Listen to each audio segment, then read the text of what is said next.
This podcast is a production of Unfiltered Studios. If you would like to know more about joining Unfiltered Studios, please visit our website at unfpod.com for more information.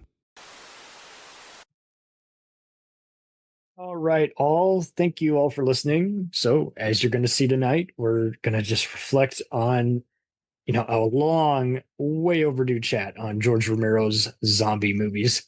Again, we didn't really stop by and rate so many of, usually we'll do like a star rating. We were just so engrossed by just the themes. And unfortunately, it is a long enough franchise. You can't expect everybody to have seen all of them, but we just hit on the themes, how did deep cuts on other stuff, because we pretty much appreciate most of what we love about George Romero and just how he handles that blue collar material, that outcast societies in his films, zombies or no zombies. So you're going to hear deep cuts also about Martin, Knightriders, and all that. Monkey Shines. You really, truly will enjoy. It is just a deep reflection on missed opportunities as well as just great stuff that he just made so vital in his material, and good mixture of social and political material mixed in with apocalyptic action, a strange sci-fi, and gruesome horror. What's not to love? Listen in. Hey gang, it's Jim from Film Rage. Any chance I get to talk about the fantastic and my favorite horror trilogy of all times, I am more than happy to talk about. Fell in love with Dawn of the Dead as a young person. I'm not going to say how many years ago that was, but suffice to say it was while it was playing in cinemas for the first time. So I was able to sneak in at a very young age to see it. But prior to that, of course, I'd already seen and read the book that came out accompanying the movie. So I was already addicted because I was a Fangoria fanboy. So yeah, Dawn of the Dead was my first experience, then of which I was able to go back and watch Night of the Living Dead, and then of course Day, which is, in my opinion, this bookends this trilogy that most people would consider Romero's greatest accomplishment. I think Romero is a brilliant director who's able to basically take a film and put social commentary. It's almost time stamped when you look at Night of the Living Dead, Dawn of the Dead, and Day of the Dead, that it's basically time stamped for what's happening in American society at the time, and just pushing boundaries of what film was about and what it was like, with having the cast that he cast in both Night and Dawn, that is just, no one was doing this. And he was, you ask Romero, he would say, he's casting the best actors. So, which we all know that wasn't why he does what he does. He likes to stir the pot, and releasing these three films uh, just through a generation of just making zombies the one of the quintessential horror genres, that even to this day we're still getting creative and fantastic films out of that whole genre. So Romero is one of my favorite directors, probably my second favorite director for horror, behind Cronenberg. But yeah, I think it's the best franchise that's existed, and I'll fight people to the death for it. Anyway, glad you're talking about my favorite subject, which happens to also be my favorite movie. Dawn of the Dead still is my favorite movie, and for those who haven't seen it, they need to see it, but watch it in order of his release. All right, rage on. What's up, folks? This is the Western Wonder from the Pick a Flick podcast, and I'm so sorry that I couldn't be able to join your conversation about the Living Dead movies. I've been busy just making sure my wife and kids are at bay. But here are some of my thoughts on Night of the Living Dead. For the time period that the movie came out, it was rather progressive for having a black protagonist as the lead, and he is one of the strongest soldiers in horror media, if I say so myself. Dealing with some of the most frustrating characters, gosh. I hate it here! Some of the kills are easily very well effective for how low budget things are, and overall, it is a fun experience that I think many people should get into if they haven't already. In fact, talking about it in detail makes me want to go back to it now. And perhaps I should. Thank you all for having me once again in voicemail form, and I hope to join you all in person very, very soon. If you don't mind, I gotta go back to my wife and kids. All right, now I'm going.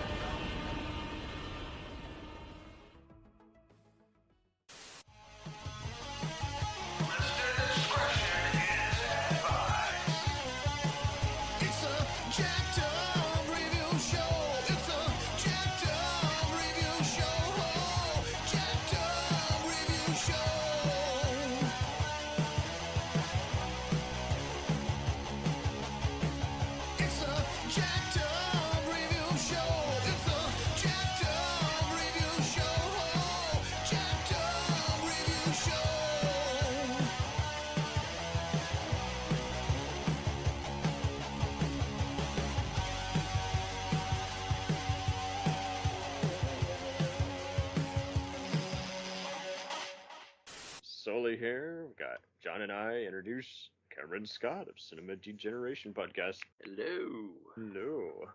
Hello. Constantly guesting on Legion podcasts and other podcasts that explore terror beyond. Cam, what was your introduction to him? To be honest, it was through watching Halloween 2. I remember watching Halloween 2 in 1981, and then there's the scene where Michael is stalking the older couple, and they're watching Night of the Living Dead, which I immediately I was like 5 years old when that came out, and I saw like the Halloween 2 when it first came out. So then I immediately sought out Night of the Living Dead, and then sought out everything. And I am an admitted zombie fanatic. So as far as I'm concerned, he is the godfather of the undead. Nice. But so yeah, that was my introduction. Was good old Michael Myers kind of introduced me to George Romero in a manner of speaking. Movie within a movie. Yeah, I mean, because every horror movie, if they want that public domain flick, it's usually the go-to, either that or like Plan 9 from Outer Space. It seems to be. So John, when did he first pop up on your radar? Well, for me, it was my brother having the VHS of Dawn of the Dead time. Was it one of those where they say where it's not rated R, but it's not advisable for anyone under 18 to watch this? Exactly. That's what I had. Nice. That one was dawn, night, and day. I was able to watch all three of them at the same time. So Very cool. That was interesting. He's always been on my radar in some way, just because not only does virtually every zombie movie or show reference him, but even just, and aside from just John Carpenter kind of referencing him, much like Sam Raimi and Wes Craven would reference each other, it was interesting just seeing how he just kind of would just show up just at every panel. He was just a very intelligent man, and he kind of just was one of many people in the 70s who just established that you could just have some social commentary that wasn't over the top or just poorly rendered, or it stood out in a good way, versus you got all these ideas but you don't know how to kind of intersect them with the main premise, Right. I mean, he didn't have to beat you over the head with them. He was subtle about it. Mm-hmm. And which I appreciate that. Well, and I think it helps that we had other movies just for every generation, like even just The Hitcher and Candyman, I think, are two very key movies which just showed that you could experiment with different kinds of subgenres, and as well as just different elements, and give your movie its own unique identity without just feeling like, I'm just trying to capitalize on everybody else. Welcome, Oreo. How are you, buddy? I'm all right. You might recognize some of these zombie movies. Yep. Yeah. Part black, part white.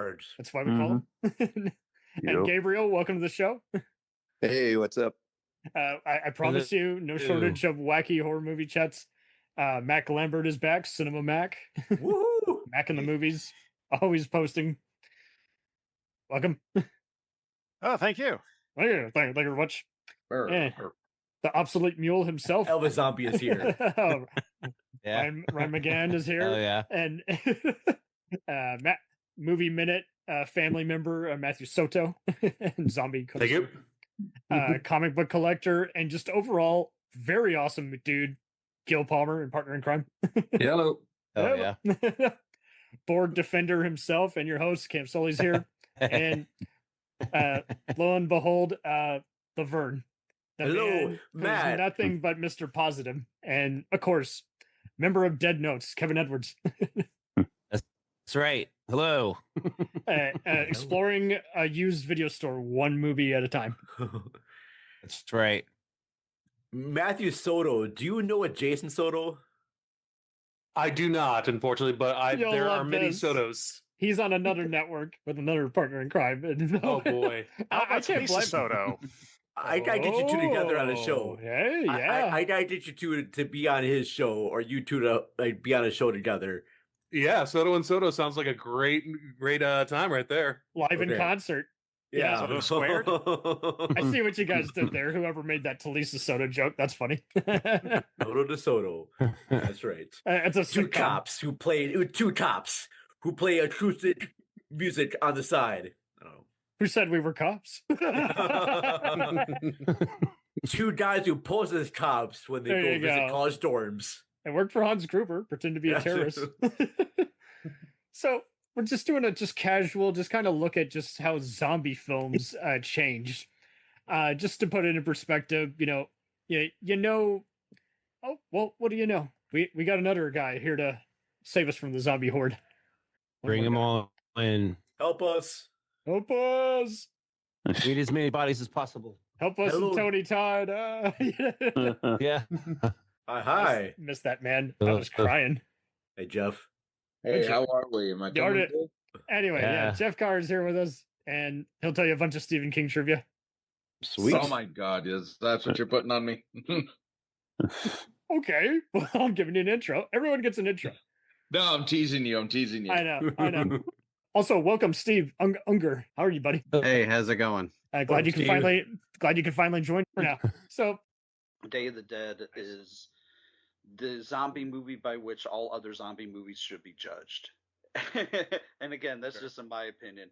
I love everything about Day of the Dead. I love the curmudgeon-y characters. I feel like it's one of the most realistic portrayals of humanity versus the zombies, and how they've handled it, how they've handled like a zombie apocalypse, and how they're handling themselves at the same time.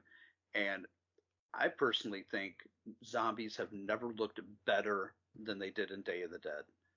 Hands down, the best zombie makeup ever. And you could get me to watch Day of the Dead or The Dark Half anytime. I could have just watched it yesterday, and you want to watch it again? Damn right I do. Top notch. How do you guys kind of feel about his later ones? Land and Diary and Survival. Yeah, I wasn't really huge on Land, to be fair. Diary, it just seems like they just put his name on it.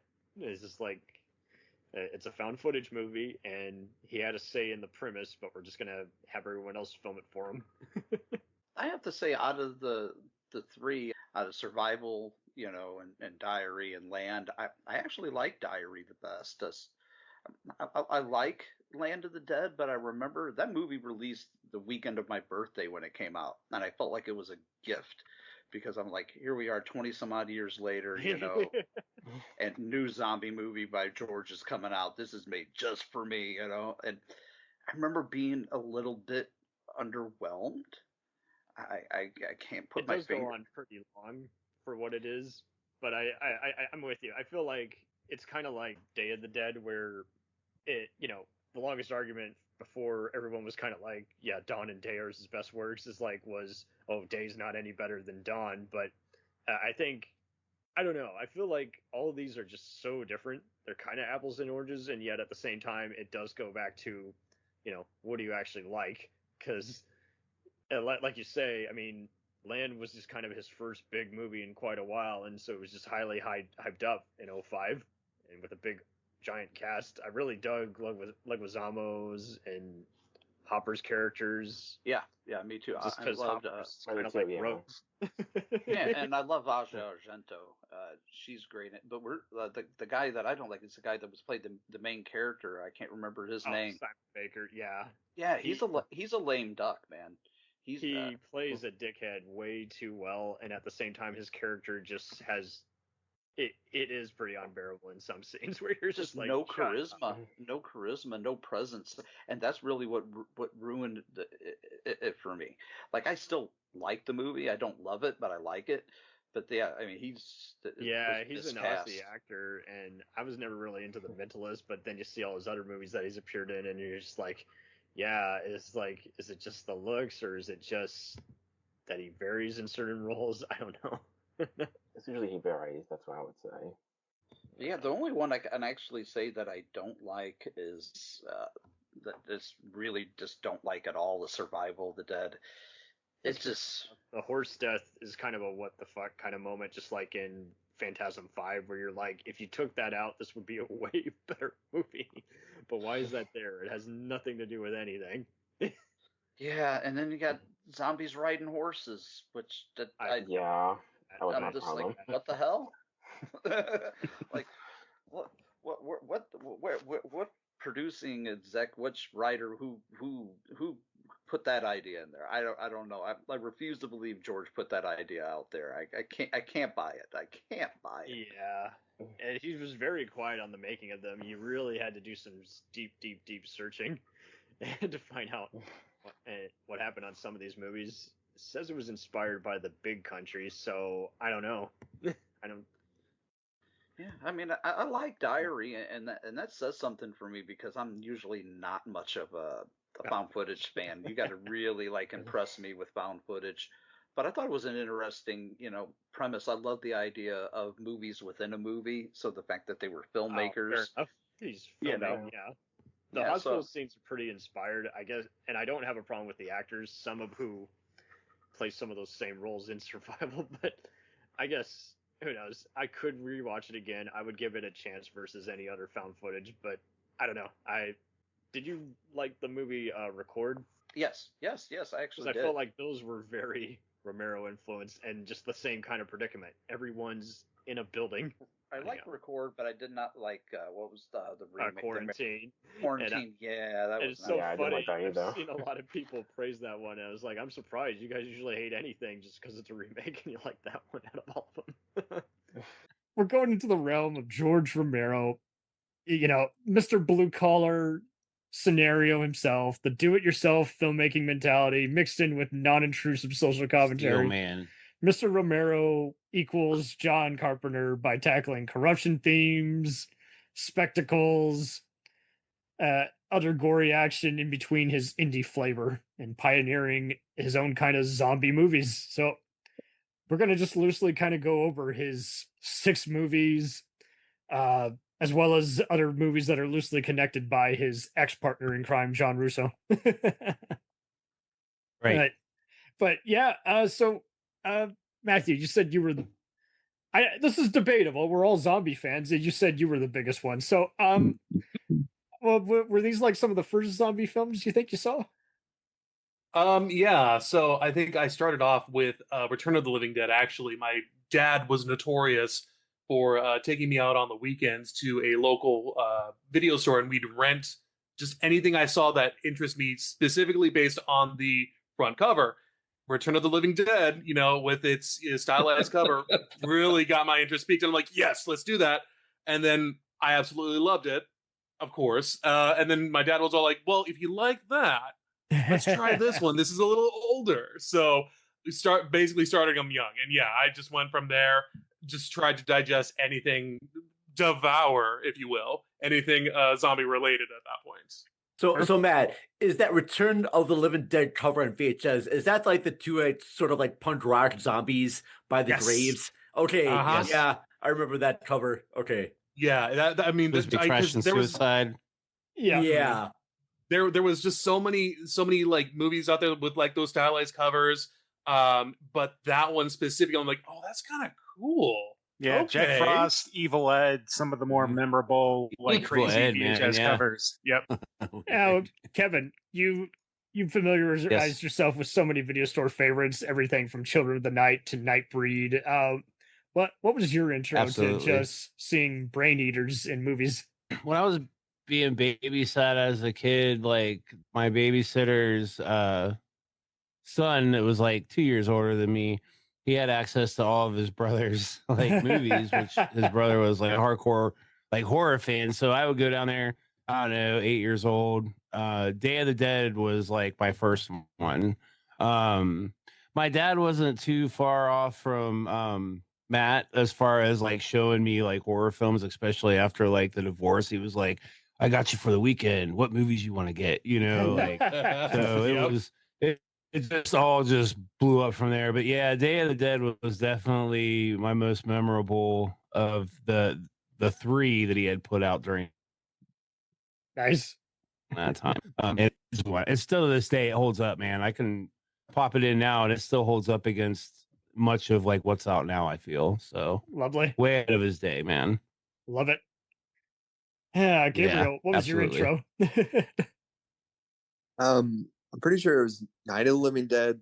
Either that or it was Return of the Living Dead. You guys can hear me, right? Yes, loud and clear. Promise. Oh yeah. Just making sure. Yeah, I'm pretty sure it was Return of the Living Dead and then Night of the Living Dead. Those are like the two because my dad was obsessed with Return of the Living Dead, and then Night of the Living Dead was like my grandma's favorite movie. So that was kind of my introduction. Generational. Yeah. Yeah. Generations of Let's give a zombies. shout out to the dads out there influencing us for like awesome movies. Hell yeah. Right? Don't tell mom. Don't tell the Yeah, babysitter. right. Yeah.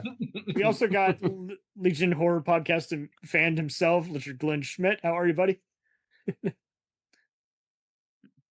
I'm good. Hello. Is my mic working? Yes. Yeah, fine. Perfect. Thanks for having me, guys. I guess I'll let you go next. You've always been fond of various social commentary on dead movies and apocalyptic films. This is true. But yeah, I saw this Night of the Living Dead 87 on Halloween night. I begged my parents to let me stay up all the way till 10. And then I had the shit scared out of me that they were in the other room asleep. And I kind of was regretting watching it alone. It's scaring all the material all into you. Ryan, before you saw all these different video games and other movies just adopting rage zombies and other apocalyptic scenarios, what was your intro to just kind of zombie films in general, just that subgenre? As a kid, I was kind of stupid, so my parents kind of let me watch whatever. I remember like renting shit I shouldn't have rented when I was like 12 years old, and you know, Reanimator. You're like, yeah, Reanimator, Clockwork Orange, like shit like that when I'm like 10, 11, 12 years old. Oh, damn. But my first intro into it was actually Tom Savini's remake, the 1990 version. But then I didn't know that Return of the Living Dead wasn't a sequel because I didn't know the years that they were coming out. So I'm like, oh, Return of the Living Dead, this must be a sequel. And I'm like, well, this is completely different. Yeah. And as I got older, I realized, oh, wait, there's a whole series of Night of the Living Dead. Then there's a whole series of Return of the Living Dead. And then, you know, I got into Dawn of the Dead. And then my first experience of Day of the Dead was watching something on like Sci-Fi Channel of how they did all the effects. Nice. When he that's cool. with the shovel in the head and hands come through, it's like, holy shit. Like, Sounds like movie magic because, yeah, they did do an episode on Day of the Dead effects. Yeah. I think I know exactly what you're talking about. I think I saw part of that. Man, that whole film is nothing but like movie magic. I mean, holy hell. They really don't make them like they used to. No, they don't. Half the time they get mummies mixed up with vampires and all the blood is CGI. Just throw CGI blood in here. It'll run fine. Even the rage zombies. Just fine. There is a zombie vampire movie. It's called Darkness from like the late 80s. And it's about zombie vampires. What? That Oh, movie shit. actually my friend used to work at a video store. I would walk in and just grab movies and just leave.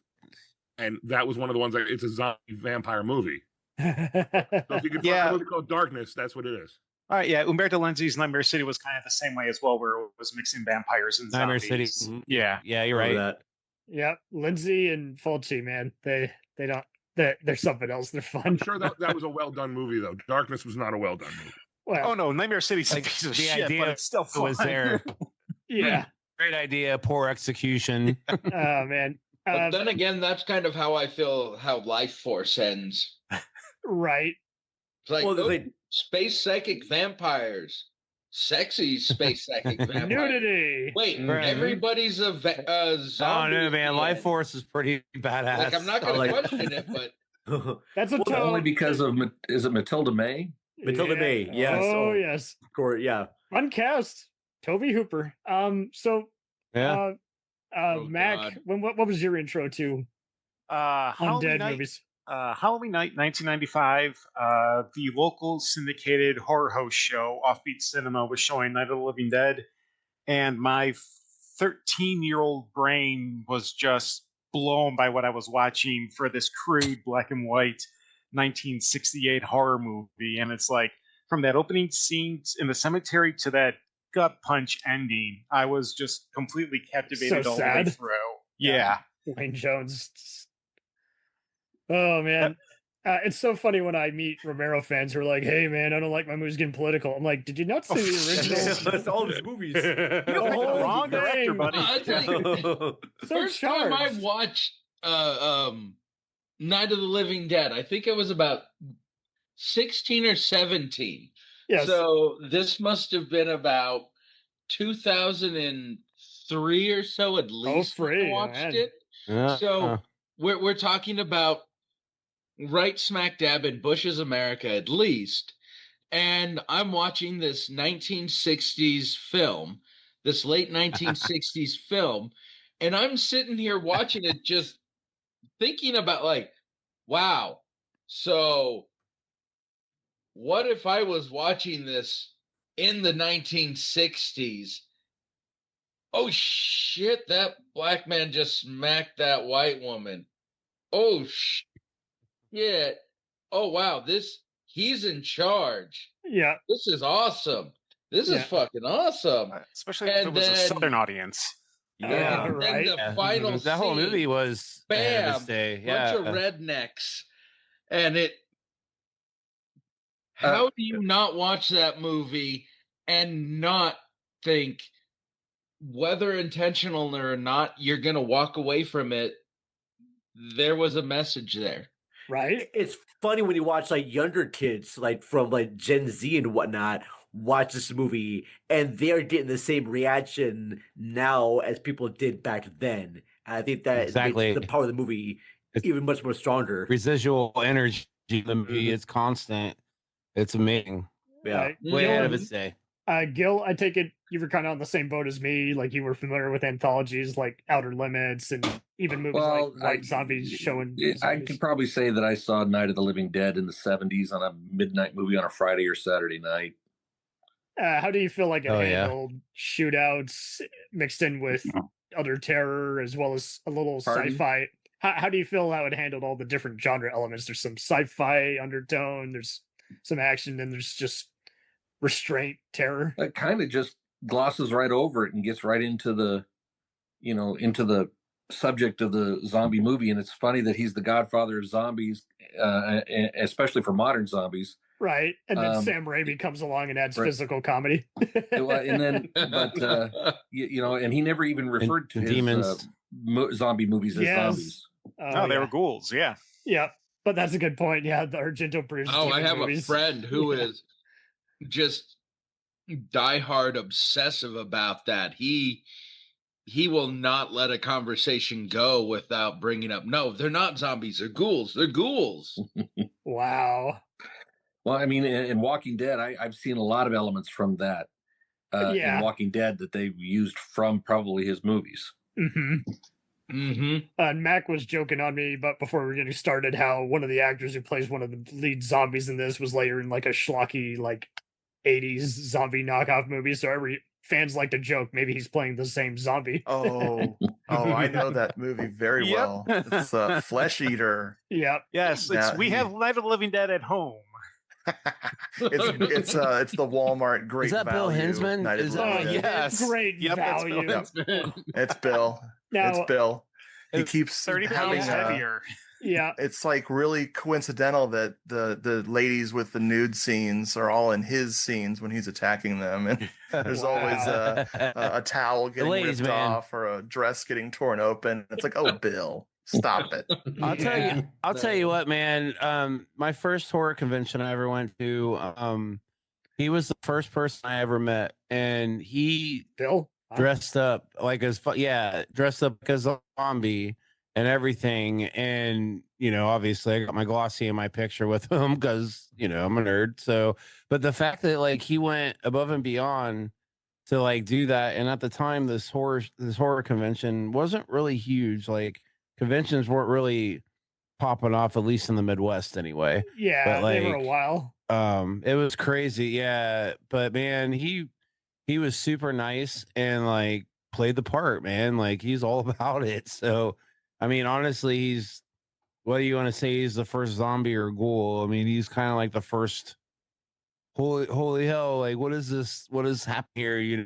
In like zombie cinema, as far as I'm concerned. I don't know. Mm-hmm. Yeah. Vern, I know you were into some other obscurities like Reanimator and just other fun effects pieces. Well, it's weird. My first introduction to these zombie movies was a little show on MTV called Liquid Television. Oh my god! Exactly. It was Stick Figure Theater. And they did Night of the Living Dead on there. I'm like, oh, okay. Now keep in mind too that around this time I found a trailer for Army of Darkness. It actually went Army of Darkness, then Evil Dead 2, then Dawn of the Dead, and then Night of the Living Dead. It's funny you mentioned that. I had a similar experience back in 2006 where Return of the Living Dead Free, followed by Army of Darkness and Night of the Living Dead remake were being shown back to back. I'm like, man, it must be a Zombie Friday. And I know that I've seen my parents watching Night of the Living Dead, but I was like 13. I'm like, black and white movies, what? Ew, no color. Ew, how could this be scary at all? Ew. Yeah. I'm American, damn it. I want my color in my movies, my TV show, all right? Don't give me this. Too cool for this. Don't give me this artsy crap right there. How could this be scary? But then I just sat down and watched it. It's like, I think I watched the original Night of the Living Dead and Psycho, the original Psycho, because I've never seen them before, like back to back. I'm like, all right. Oh, nice. That's a double feature. Yeah, I can see Norman why. Bates. I think this happened like around like 94 because I was like a big like Pulp Fiction fan and I wanted to say like, all the different types of genres and like I'm learning about like aspect ratios and things from the past are actually kind of cool. Yeah, exactly. So the infamous sepia tone era. Yeah. Oh man. Like everything looks sweet. So you reminded me of MTV. Oh, you reminded me of MTV. They what got me into Dawn of the Dead was they had a show called Stephen King's World of Horror, and they showed it every night, every Saturday night for a month before Headbangers Ball. They played this show called Stephen King's World of Horror, and I saw them doing a bunch of stuff behind the scenes with George Romero from the Dawn movies and The Day, and so I had to go and rent it and got thoroughly freaked out even more than Night of the Living Dead. 100%. Oh yeah. It is funny though, how like you say, how people will get their genres mixed up. Like there's this weird movie called Grey Knight that has like a bunch of Confederate and Union soldiers becoming zombies, but the filmmakers complain, like both the screenwriter and director complain that one of them thinks they're more vampires, the other just says, no, they're more zombies. So, but then you even see weird, bizarre movies like Dawn of the Mummy, where these mummies act like zombies. So it is funny how it's like, yeah, I think of a zombie as sometimes you just die, you're slaughtered, and other times you just get bit and you become part of the undead. But hey, Giuseppe, they want a zombie movie, but they don't want the zombies. What do we use? Worry about it later. We're ripping off Argento. And it is so funny. Now I'm hungry. It is funny though. Like both Argento helps out freaking Romero with Dawn of the Dead, and if you take the zombies away, you would sworn it's a Serpico kind of movie with some Star Wars effects. You just because there's all these crooked cops shooting people on sight, and you're like, Jesus, okay. I am curious here. Has anyone seen both cuts or all the cuts of Dawn of the Dead? I've seen some footage. Yeah. Alan, this is you, buddy. All right. We're talking about the original Dawn of the Dead, right? The original Dawn of the Dead, yes. But Argento basically was like, I'm going to cut out all the one-liners and just add more of my Goblin music band score, you know? It does not work. It does not work. It's fun to watch, like an oddity. That's what you do for an encore. Yeah, it's just not the same at all. I mean, I love Argento. Yeah, and I love I am that too. he helped produce this masterpiece. But yeah, his version. Is it more gory, obviously, or? Well, and it's not necessarily like not necessarily. Yeah, he keeps a lot of the gore in there. There's action's like there. There's like It's the alternate board. takes. Pacing. Yeah, and pacing's there. Pacing. The Goblin Store is there for sure. But he does cut out some of the key humor. Romero's that the main first uncut one had. Romero's at least main uncut version mainly just has more of them flying around in the copter above the city. And more Joe Them Pilato. dicking around in the mall a lot more. Yeah, Joe Pilato. I'm very upset that neither version had the original. Or forgive me, I forget the girl's name. That's the protagonist in it, where she sticks her head in the helicopter blade. Fran. Yep. Fran. Right, yeah. Fran. It's like they're like, yeah, we filmed it, we reused it. It's like I can't find that online anywhere because I'd like to see that scene. Yeah, well, they go and fuck this and just sticks her head in a helicopter blade. Yeah. That's just it. I see people saying I would have loved to see him do Resident Evil adaptation. Like, I wouldn't. Romero was already trying to get. Did you see the documentary about that? Not earlier this year? Not yet, but I know about it. But like, oh, believe me, the fight between him and Constantine, just holy shit. He would have just disowned it like any other movie they messed with. So it just got to where I'm like, we already had 28 Days Later, and then World War Z, starting up the Rage Zombie where they run real fast. I'm like, yeah, Romero wanted to do something different, kind of like Martin and some of his other movies where it's just a one-on-one, deal. And he was already getting annoyed when fans would come up to him and say, you co-directed Maximum Overdrive, didn't you? I'm like, no, I offered Stephen King advice, which he didn't take. I had nothing to do with it other than he was doing too much blow, and he told me to go fuck myself. Yeah, famous last words. Coke is a hell of a drug. Hell of a drug. What was that, George? What? The movie's fine, George. Don't worry about it. It's good. It's good. It is funny though. Shut up, George. Sound. You don't know what you're talking about. The girl's hand actually straightened out King's eyes. Mine put 4 million copies. You don't know anything, George. All right, just shut up. Shut up. Shut up. Toby or was you like, gotta do man, like Halloween. I went in there to like help him out, and he kept calling me an asshole. Yeah, just like the ATM. Stop it. Stop. Yeah. Well, so you guys, I'll let you guys discuss some amusing Romero stories. That's the other thing too. He is a very lovely man. I've seen his episode of The Directors, and he just talked about how he loved classical music and was basically directing theater with his friends before making all these low budget movies. And I recommend totally some of his earlier movies like Season of the Witch, and it's just so interesting how he always had a morality tale. Season of the Witch is so fucking weird. It's such a weird. It's basically Get Out from the 70s, but what's so funny, and I mean that in a compliment, like it's pretty interesting. But what's so funny is I talked to John Russo online a while back, and he's best known as the guy. He basically owns the in the title, and Romero owns the dead part, or vice versa. I can never. He owns Living Dead. Yeah, okay, Russo owns Living Dead. Yep. Right, and it's just so funny, dude. Just like. We've had a buddy of ours, Rich, say he's gone to conventions where break me off a piece of that bread. Basically, break me off a piece of that dead bread. That Kit Kat bar. But yeah, what's so funny? More like discount Kit Kat. But what's so funny, or as Richard was joking, the greater value Kit Kat. But what was so funny is Kmart. I wanted to have Eugene Clark, the main zombie from Land of the Dead, on, and he was like, he's like, I'm no longer doing interviews at this time. I'm like, okay, that's aggressive, but that's your right. But I love, I had an but just hold on. If I can get to the end of the tunnel here, it's really a funny punchline. But what's so funny is I kind of like how people have been at conventions where Linda Blair wants to talk about anything other than Exorcist. I kind of had got that reaction from John Russo. He's like, I feel like I had talked about Night of the Living Dead so much and don't really want to talk if that's all we're going to talk about. It was like, what else have you done? What else have you done? Sammy Claus, that debut with Sean. I met Russo about about 18 years ago, Russo about 15 years ago. And like, I started talking about the Night of the Living Dead thing. and he started talking about it, but then he started like drifting the conversation into the origin of Santa the Claus. trioxin barrel. Yeah, and then how Santa Claus and Tarman were really the same person. And yeah, like They it's both the whole bring me fucking joy. thing. Like he went into this whole thing, put his arm around my shoulder and everything. And I was like, listen, Mr. Russo, I'm really uncomfortable with this. And he said, okay, well, what if I just put my hand down here? And next thing I knew, his hand's down around my hip.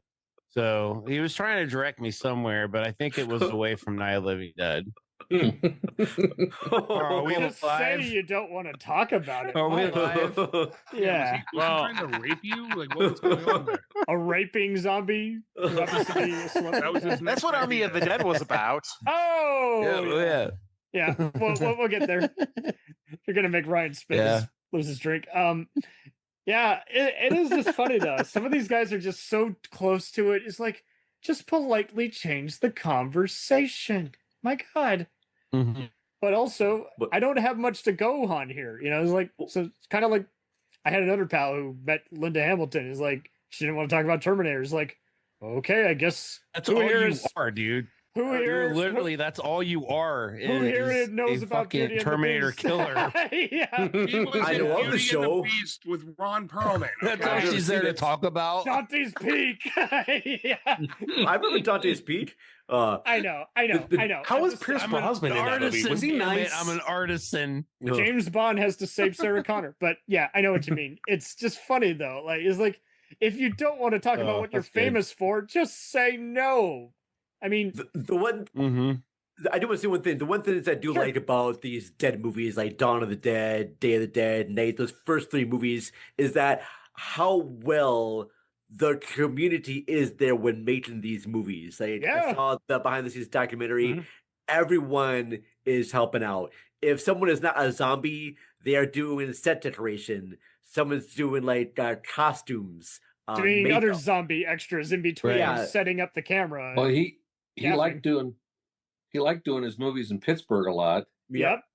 That's why I thought these are the most mainstream blue collar movies ever. And they were like, he all did the hours of same night. thing that like Waters and Lynch does, where he keeps like same crew of like people like in his pocket there, all of his buddies, and he makes films with them. And that's funny. like, he was like one of the first to like really do that besides Raimi, you know. It's like, funny you bring up John. all my buddies. I want to ask Gil this Go because after like Nate of the Living Dead, did he go and make Martin? Yes. And then kind of Knightriders? And then did he do Crazies before Dawn or after Dawn? Before 73. Before. Yeah. Okay. All right. Are we, And are we always just the going to same leave kid. He out? also did an O.J. Simpson documentary. So talk about horror movies. Are we going to also the juice leave is out? on the loose. Oh, hold Are up. we Hold gonna up. leave out? Hold up. Hold up. Yeah, Hold up. Hold up. let's get hold up. on this One at a- O.J. Simpson. No, I'm Well, just one at a time, please. Let Ryan talk. Are we going Dawn to of leave the out Juice. the amusement park? Yeah, right. Yeah, that was a lot of fun for a while absolutely, ago. absolutely. Lost movie, and I had so much fun watching that. But yeah, I thought I've never done drugs. I thought I was tripping when I watched that movie. I'm like, this is what acid's like, I guess. I have no idea what the hell I'm watching. yeah. Not And it's gonna- all I'm about not going to just shut like it how off. bad like the elderly community was being treated. Oh, see, I have done acid, so now I feel like I should watch this to see if this is actually true or not. I don't know. It's just you're like, what is? I don't know what's happening. What is happening? He's in a white filming room. it. And It's he walks about, out of it, he's in like- a music part. Like I don't. But I watched the whole thing. It's filmed like a documentary, Yeah, so you're yeah. just kind of like, I guess it's a true story. It's basically about like a lot of the elderly communities and stuff like that. Like once you get too Amusement old, Park. people put you off into like a home, or they put you like basically as far as you were as a human in life and like growing old, you get less respect the older you get. Everybody treats you like an invalid the older you get, right? And that's why all these the elderly, you know what I'm saying? Like, I read that it's crazy. Like why he picked that, and he was actually chosen Just to a minute. do that from like a university or a local public access And then they channel, I buried believe, it, is what he and made it then- for. But yeah, it You're was right, always- because they're like, this I had isn't heard about it, zombies. but He's like, yeah. well, they're close.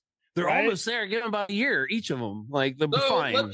Complete let me say pandemic. this here then. Yes. I actually did watch the movie while high. Oh. How about them apples? Nice, Jeff. And no, I'll tell you, it is a very especially at my age. I mean, I'm not very moody. Yeah, I'm not deeply old, but I'm starting to hit middle age, and you're fine. Hey man, we're gray bush. That's cool. You're fine. You're fine. No, I'm just saying. You start to think of all gray bush while here. watching it, and it hits you. You're just kind of like, whoa. I'm gonna be that elderly guy on the corner of Fifth Avenue peddling like fucking DVDs out of my collection because they took away my Social Security. The IRS is trying to crack down on me. Hit you right in the crotch, man. Hit you right in the cooter. Oh, well, very specific. The thing is like life is an amusement park, but age determines not only it's got its ups and downs. What you can ride, but what rides you are. It's the admission fee. The admission fee. Yeah. Yeah. You pay to play. You pay to play. It's like that scene in Parenthood where the grandma's like, life is like the amusement park. You know, a lot of people like to go on the on the merry-go-round. I didn't like that. I like the roller coaster because it goes up and down and up and down. That's supposed to be better for that's supposed to be but then bit of life right there. Then she goes to the neighbor's car. Yes. So the amusement park is essentially Parenthood, the movie, just in like the horror right there. That's it. Yeah. Oh, that's the thing. Like Romero set us all down in front of that growing up, we would have been fine. Well, what makes it so terrifying of a movie is that such a well done cinema verte film, being so meta halfway through that the documentarian suddenly finds himself the subject because he himself is aging. Yes. And we got an unreliable narrator here now. He's got the virus. Basically, he's slowly turning and documenting it. Yeah. Yeah. It will hold you for a second. Just the moment of like, how much of what I see is truly perceivable? Am I seeing what I can trust, or am I just seeing illusion? Allegedly? Yeah. It's all speculative. The fact that like Romero was able to bring any of this out of any of the conversation we just had here is groundbreaking and way before its time. And he doesn't play by typical rules, just like Argento is basically. No, he just does what he wants to do, man. I mean, like much like Argento is basically Hitchcock on steroids, messing with grisly images, but it's around a mystery. It's funny how you look at just other Romero endeavors, whether it be The Dark Half, whether it be Bruiser, Two Evil Eyes, or even Knightriders, which I know Gil has seen, is just like he likes to just show social outcasts. He likes to show just coming of age and how that's terrifying in and of itself. And every working class, like the horrors of working class. Yes, it's exactly what it is. We're the ones that are going to be eating shit before any of these rich fuckers. But he showed that in Land of the Dead that the rich finally got fucking taken down. You know what I'm saying? Like they had to come in. All of us working class were pieces of shit. We're being ruled by kings and you know what I'm saying? So I mean, he's always been like a step ahead. Like Viva la Revolution. In all his movies there, the zombies are not the bad guys. We are the bad people here. And I love that. Any movie that has a zombie as a bad guy is a bad movie. Zombies never make good bad guys. It's got to be a human antagonist. So, fair enough. Yeah. I was going to let Jeff and Gil go. They were trying to sneak something in. Crazy. Oh yeah. No, I was just saying that's why the Crazies is still one of my all-time favorite social commentaries. Nuclear radiation kills us and makes us mind. Well, not even that. That it's because it was a chemical mental weapon. virus Chemical, but yes. that twists the good, calm, nice folk into being twisted, monstrous versions of themselves. They're not zombies. They're not living dead. They're infected, but they're not dead. They basically, it's the 28 days later, like they're rabid. But they're not even. But in the original 70s, they're not even rabid. They're just angry. They're just sick. Yeah, They're I'm not sexually frustrated. I'm just twisted. angry. They're rabid. It's like the first, yeah. I'm not a monster. No, I would I'm do. just That's what it angry is. They're and fucking deformed. angry, dude. They're fucking sick of it. Spoilers for anyone who hasn't seen the original, but spoiler. The ending, where after everything, the whole speculation throughout the whole movie that our protagonist, who has not shown any symptoms around everyone,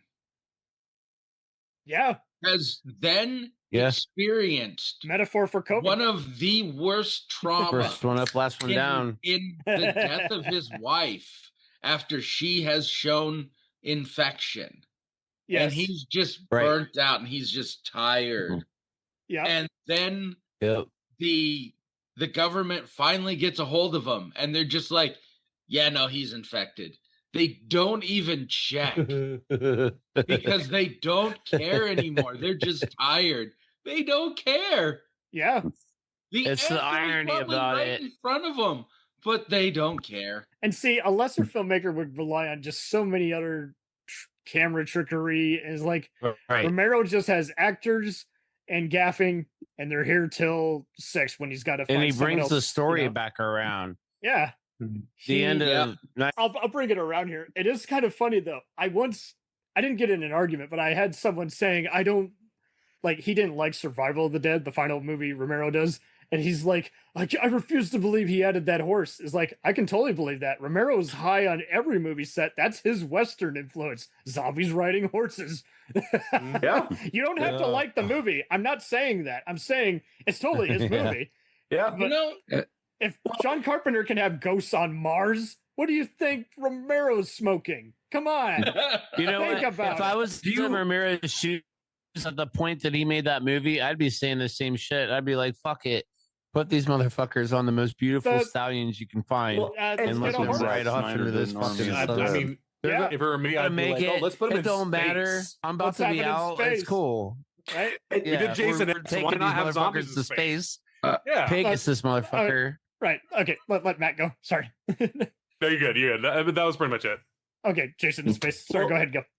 Do you? I was just going to say another thing about Knight Rider is you say he's the godfather of zombies. Sons of Anarchy stole something from Knight Rider. Oh, Knight I Rider. bet. And it was the ending of the I film. wouldn't doubt Kurtz Sutter would. Oh, where they're all just kind of driving away off to their deaths, kind of. Where exactly Ed Harris the same way. It turns involved a into a semi. pile of motorcycle parts. A little bit, but just one at a time. All right, but I know what you mean, though. Yeah, it's just. I want to hear Alan's retort on this. I'd like to hear it. Sure. I have no problem. I have no problem with Knightriders. I love Knightriders. I'm just we're just noting its influence. Like there's parts of the Purge movies which are totally aping Romero's kind of dystopia look at times. And those movies are stupid as hell. And you haven't seen them, so I have seen the Purge movies. Have you seen the latest one? I think you'd like it. Anyway, go ahead. No. Okay. It's like Fast and the Furious for horror fans. It is. The Purge is. I will agree. It's fun though. I don't give a fuck. I will watch the Purge movies. My wife loves them. Those are escape from space. Let's do it. Those are escape from New York. I want to see it on the movies International Space Station. Well, there we go. There we go. Purge on the moon. Yeah. Sorry. What, Matt? We know you're hiding this random guy on your moon, so we're gonna come get him. And if you don't, we're gonna get our Dodge trucks and pull open the doors to your moon and get in there and get him. Why are you not in the Zek's office right now pitching this? Come on. All right. So go ahead, Vern. Sorry. I had a question for Gil here. because Romero has been known for doing all of these zombie movies. And I think his last like non-zombie movie he did was that I would say Bruiser. Bruiser, yeah. Bruiser. Definitely a dark comedy. Yeah. But since then he's always been doing like his Land of the Dead, his Diary of the Dead, Survival of the Dead, and whatnot. And he goes into different genres. So his Diary of the Dead, that was his found footage movie because found footage was like the big craze and whatnot. I remember that one. Yeah. There's Diary of the Dead and Rehydration of the Dead. Yeah, well, rehydration. my question. All right, my question is this: that do you think Romero has stayed in the zombie genre because that's how he could get financing for his movies? Well, and he wasn't do different genres. He wants to make his Western. And he wants to do like found footage and whatnot. But do you think he could not get the funding if he did not make it a zombie movie? Oh, no, he stuck to it definitely because that's what he was best known for, probably. He wasn't going to turn down a paycheck, but he also still, kind of like all these other genre guys, he had to do his, just a minute, guys, I'm getting to the tunnel. He had to do a mixture of also saying, I will do it for the budget you give me, but you must leave me alone. Like, I'll get it done. Just leave me alone. But Craven has done other like genres movies. He did Music of the Heart. You got John Carpenter doing Starman. So you have all these directors, going off their Toby path. Hooper only did horror movies because he wanted, like Texas Chainsaw Massacre 2 is more of a comedy because he wanted to do more comedy kind of things. Sure, so he did Poltergeist and the Texas Chainsaw Massacre. Invaders from Mars. Yeah, you can call that experimental phase. About to mention, basically, great one. Yeah. Okay. Basically, and it's so funny though when you look at Dennis Hopper, he says as the evil president that I based it off Donald Rumsfeld, and then when he's called on it years later, he's like, "Oh, I didn't mean to have him be in that villainous light." I'm like, dude, you're the bad guy in the movie. Come on. When you ask him about it, he's like, "Who's Donald Rumsfeld?" The great thing about that movie, though, the thing about Land of the Dead is that it kind of shows them. Like, how Shaun of the Dead, at the end of Shaun of the Dead, where they say they have their basic motor skills. Like, Land of the Dead is the first one where they kind of show you where it's like, he picks up the gun. He knows, I know what a gun is. And he knows that. So it's the first one where they kind of shows you they still have their motor skills. So they can kind of still be valuable, I guess. Right. They were showing that already, though, in like Day of the Dead, especially with Bob. But that's the thing. Day of the Dead is an evolution. They're just like carnal. But they're seeing it more and more. Trained. Well, kind of. Well, he's remembering his past. All right, Jeff. Let's hear your take. Sorry. We should go all the way back to Night, really, if we're gonna look at it like the evolution of these zombies, where they're just the walking, hulking husks that they were, to then being in Dawn, where in the mall they start to speculate and observe, why do they come here? Yeah. Well, because they're drawn to the places of when they were alive. So we already start to see that there is some functionality of like it's dense like a forest when we were alive. It evolves though over the movies. Yes, it does. And to be fair, they're coming back to whatever it was. It's almost like a zombie version of I Am Legend. Yes, and that's what's so funny when he made the original Night of the Living Dead, and he apologized to Matheson. I ripped off your concept of I Am Legend. He's like, that's okay. You didn't make any money off of it. Plus, it was a good movie. but I to your point, I mean, I feel like I don't want to put him in the same breath as George Lucas. I like George Lucas and all, but I'm just saying, I feel like it's a mixture of when he gets more effects and budget to work with, then he adds more of what he really wanted to do. And then it's also, because it's already loose enough, you have to fill in the gaps of how many years it is in between each invasion. You're just like, somehow, let's just say 10, 5, years happen in between each movie, and it's in a different location. So your guess is as good as mine. I mean, just like you say, Dawn and Land are in all these cities under siege. You also have all the other ones on islands, and somehow we went most of the chat without talking about John Russo's movies, and that's okay because there's not much to talk about. Yeah. Oh, hold on. You said not to watch Children of the Living Dead. Yeah, so that's right. I did the opposite, and I watched the shit out of Children of the Living Dead. You watched the shit out of it, which means you watched so fucking horrible. I know. On every level that I ended up liking it. It was so bad movies are infectious that way. It was brutal. Like every single thing was like all of the dubbed dialogue in post, like almost the whole movie's ADR. And the sound design is soul crushing. Oh yeah. And then I just fell in love with it. I never want to sit through it again. Oh, it's totally it's the kind of movie. It's not you ball level, but it is that kind of bad. It reminds me of Survival of the Dead with Ken Foree, where it is there to basically be thrown to someone. It's like, oh, you didn't think it could get that bad. It's like Birdemic, but less entertaining. Oh yeah. Wow. Basically. And I was joking with other pals. I'm like, I don't think it was ever on TV. And one of them was like, I saw it on Showtime back in the day. And I don't think it's been shown since. Is like, because I definitely never saw it on Sci-Fi Channel, and they don't have standards. So I just find it so funny how someone saw it somewhere somehow. Holy shit. On Showtime. You're right. More like show me bad movies time. I think we have like places like Alamo Drafthouse to blame for movies like Miami Connection. Miami Connection. Oh yeah. And, another masterpiece. Samurai Cop. Yeah. And those could have been better with zombies though, but Birdemic, yeah. Yeah, because I saw in The Room. Well, the Room is just amazing though. But I mean, I saw my Uncle John as a zombie, and the whole time I'm like, who thought this was funny? Crowdfunding it years later. It's like kind of loosely related. They have cameos from Lloyd Kaufman and Russell Streiner. And I'm just like, why did you make this movie? It's just so... Actually the premiere of that at a convention.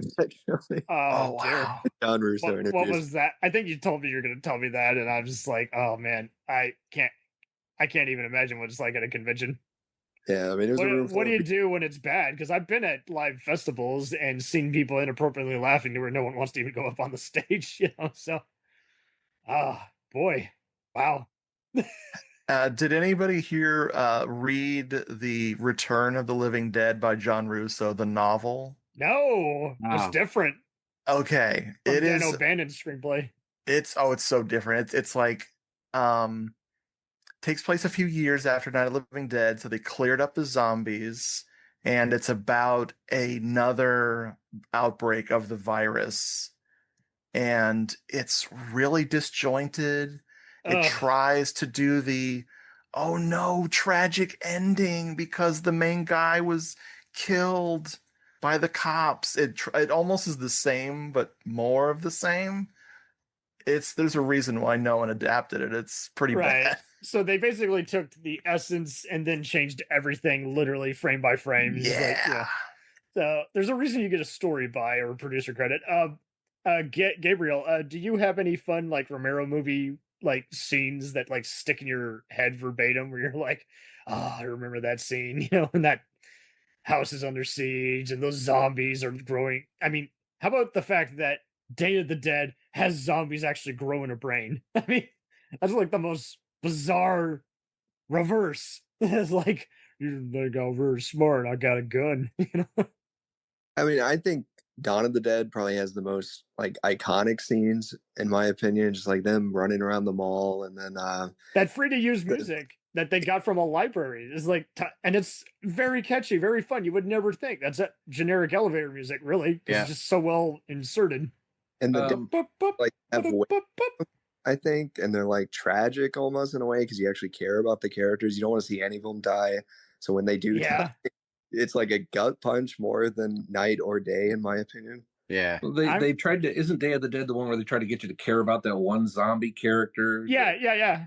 I thought it was an okay try. I just found it interesting, especially, I mean, don't get me wrong. I like the Dawn cast the most, but I like Day of the Dead more. Yeah. Don't get me wrong. My pal John loves Dawn and thinks Day is stupid, but I dig how all the scientists are basically war criminals, tyrants. Yep.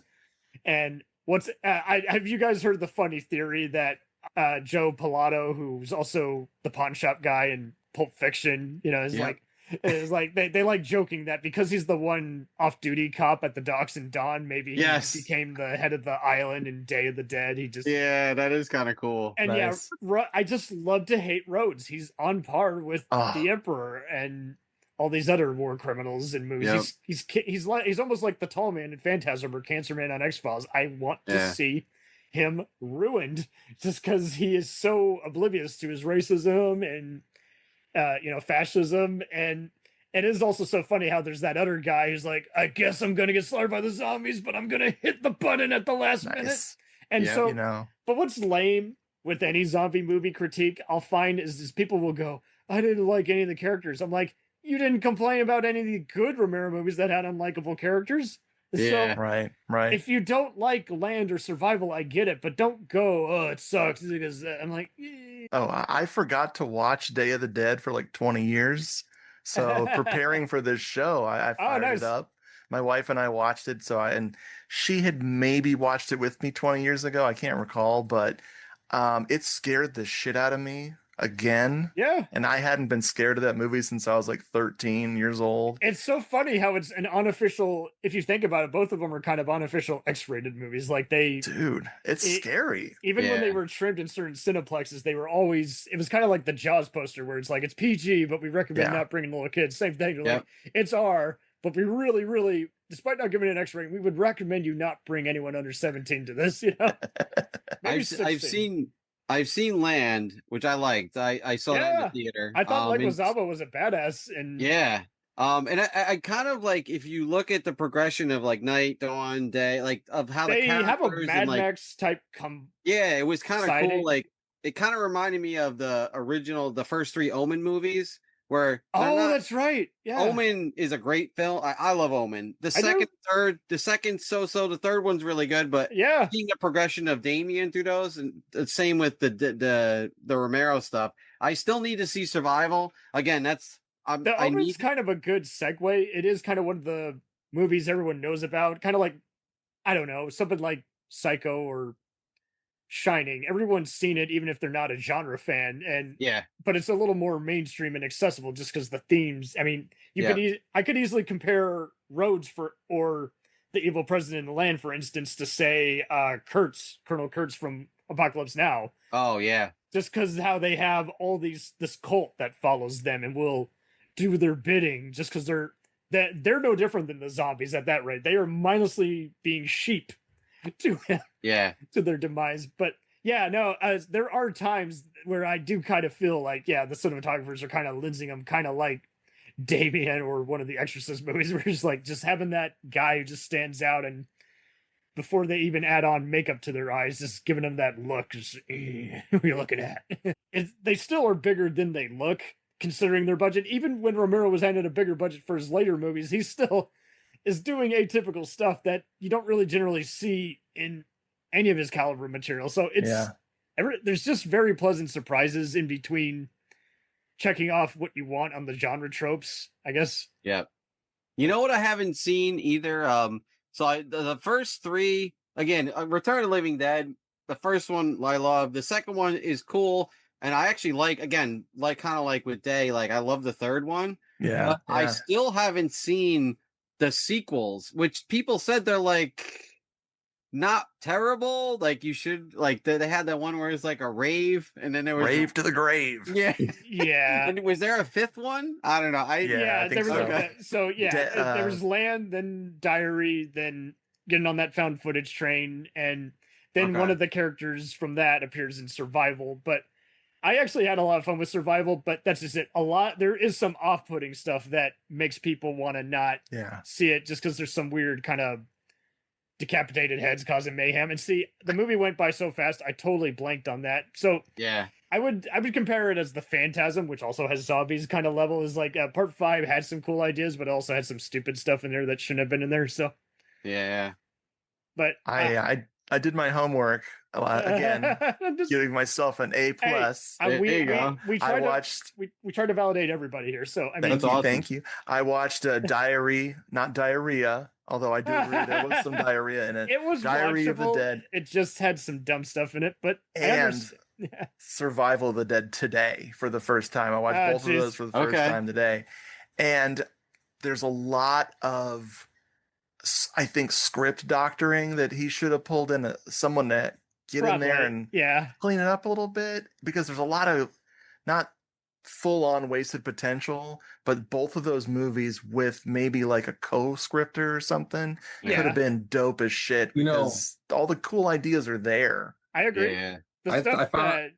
Go. I was just gonna say, I found it funny that they tried to tie the two movies together, but in it they only just mentioned a brief thing about these kids came by with camera. You know, in the second one. And the gal from Diary is kind of inconsequential to the rest of the stuff, so I don't know why he carried some people over, but I do believe it was his idea because he is high as a kite. But at the same time, like you're saying, it's so funny. It's a divisive kind of movie in that everybody's going to be pissed off at different things. That's how inconsistent it is in its divisiveness. Like, I agree with some of the decapitated head is pretty stupid, but I kind of thought the documentary crew was an interesting add-on, even though not well used. But I just had fun with the island scenario in general, but I also understand why other people hated the tyrant in that. They're like, enough with the, cult leaders. We'll return after these messages. If you like small town mystery, crazy news, and wild history, then the Florida Men on Florida Man podcast is for you. Each week, Josh Mills and Wayne McCarty bring you the absolute best Florida has to offer. So if you're looking for a show that's safe for the family, but funny enough to help you escape everyday life, then listen to the Florida Men on Florida Man podcast. That's Florida Men, plural, on Florida Man podcast. Do you ever find yourself thinking about who would win in a fight between Goku and Superman?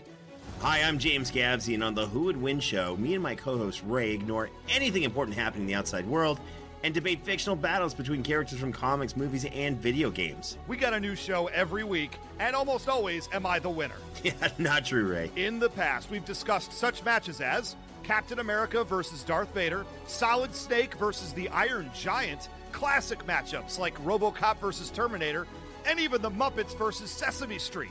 That one was crazy. So if you're a fan of geek culture and love a spirited debate, check out the Who Would Win show wherever you get your podcasts, or check us out at whowouldwinshow.com.